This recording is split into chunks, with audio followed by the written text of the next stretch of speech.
I was just talking to the guys from Primordial a while ago, and they were really, the lead singer was really concerned about the nations disappearing because of multicultural thing.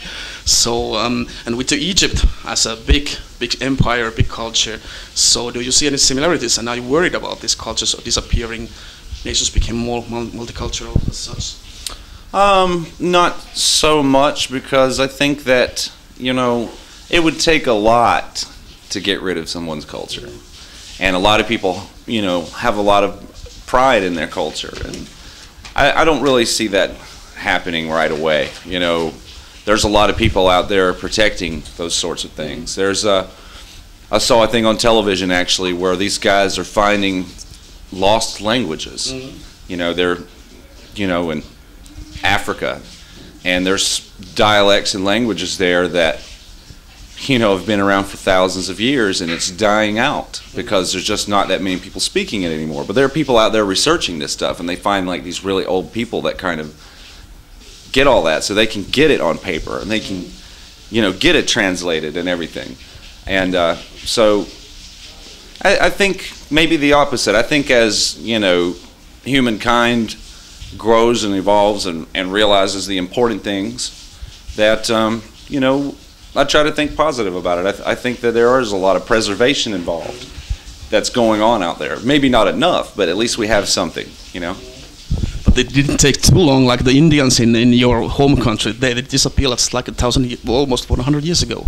It wasn't too long ago, actually, and the culture is sort of disappearing all the time. Yeah, yeah, and you know, I'm 1/4 Indian myself, and yeah, you know, that kind of thing happens. But there are still some there. They have big Indian reservations there and stuff like that. And yeah, I guess some people feel pretty bad about what happened. It can happen. Yeah, it can happen, you know. Just went over there and something went on. Who really even knows? Everything always gets changed in the history books. I mean, but you know, who knows what happened for real? But you know, it was kind of a tragic thing, and at least now we learned our lesson. Hopefully so, at least. Hopefully so. Yeah. Well, I think that humankind will never learn. Yeah, it would seem that way sometimes, but you know, we can always have hope, and you know, open-minded people, particularly, you know, metalheads and stuff. Some of them are pretty intelligent themselves, and they realize all this stuff, and they actually think about this kind of stuff. So, you know, that's always positive. And I think it's really cool that we can all be a part of kind of a cult of people that are open-minded and are, you know, open to other things and other people's ideas and cultures and stuff like that. And that's what's kind of cool about the metal thing, is like no matter where you've come from in the world, if you have that one thing in common, you can get along. There's no conflict. Yeah. You know, we're here to enjoy music. And so you are sort of in your own way preserving the old Egyptian culture and still, you know, keeping it in mind and bringing it back to the people. Well, I don't think that's really the intention. It's, you know, it's just something that Carl and I have always been kind of interested in, and it just seemed to kind of fit the format. You know, all these, you know, ancient gods that did all this evil, horrible stuff, supposedly, and you know, all the leaders that did all this crazy stuff, like, you know, castrating their slaves and, you know, making them wear their penises around on a necklace so they can use it in the afterlife, and all this crazy shit, you know. That stuff's very interesting, and you learn a lot about humanity and the fact that we actually have made some growth, you know, even if it's just technology, and we're still a bunch of heathens. I mean, at least we made some growth, and it's not quite like that anymore. But I don't think we're really trying to preserve it, but it's just something that we're interested in. So do you see any similarities between those days and modern times? Well, you know, there you go. You got that human factor. You still got a lot of savagery going on. You know, now the weapons are a bit more advanced. But, you know, I think as a whole we have grown and evolved a bit, and we are somewhat more civilized than we used to be. At least some of us. Yeah, somewhat. Well, you guys have a new bass player on this tour who is originally a guitarist. So where did you find this guy? And is there any chance that he will be a permanent member of Nile? I would say definitely yes. There's a definite chance that he'll be a permanent member. He did a couple of vocals on the Ithyphallic, on Eat of the Dead, and As He Creates, So He Destroys, and a couple other things, the Papyri song. And I actually ran into Chris and met him because I was actually playing drums in a band called Lecherous Nocturne. And, you know, we had originally asked the other guitar player just because I knew him better. But, you know, as things went on, Krish wasn't able to do it. And then we had Joe Payne for a while, who also used to play bass in Lecherous. And, you know, that didn't work out. And we had just gotten to the point where, you know what, I'll just play the damn bass on the record and we'll figure out somebody for the tours.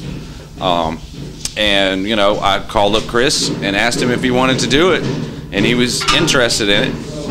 He got his passport, and there you go. And he's working out really well. I like his vocal style. And yeah, he's a guitarist, and he can handle the material. But he also knows what it means to play bass in this band. And we don't want a flashy bass player that's doing this all the time. So you guys are handling that one on guitars. Right, you know, and a lot of times he'll be right along with us. But the object for a bass player in this band is really to hold a solid foundation. And sometimes if we're doing some sort of melody, you know, me and Carl or whatever, he knows that the job of the bass, just because he's talented and he's got compositional knowledge, that it's really about holding that foundation and holding those root notes down. And it just anchors the band and makes the band much tighter. So, you know, he understands that. And, you know, he's a really cool guy. We love working with him, and, you know, we really want to have him on. You guys have been very, very lucky in what comes to drummers and bass players, always finding a very skilled ones. Or is it just luck or just talent? Yeah, I mean, it's all kind of luck sometimes, you know, and the metal gods shine on us, you know, and we're happy for that. Yeah, you know, the thing with George was also a great blessing to us, you know. After Tony left, we were kind of like, well, what are we going to do? So we called up Derek Roddy. And, you know, Derek, of course, couldn't do it because at the time he was in Hate Eternal, and we understand that. But he said, I know this guy named George that lives in Greece, and he's a total monster. You guys will love it. So I went over to Carl's house. We watched a couple of videos, and we were just like, wow, this guy's great.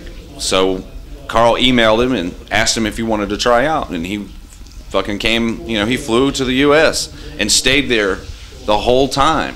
And we recorded, he stayed in the U.S. for months, and we did Annihilation of the Wicked. Well, the last question is that eventually we are all going to die, but in which way you would like to be buried and remembered?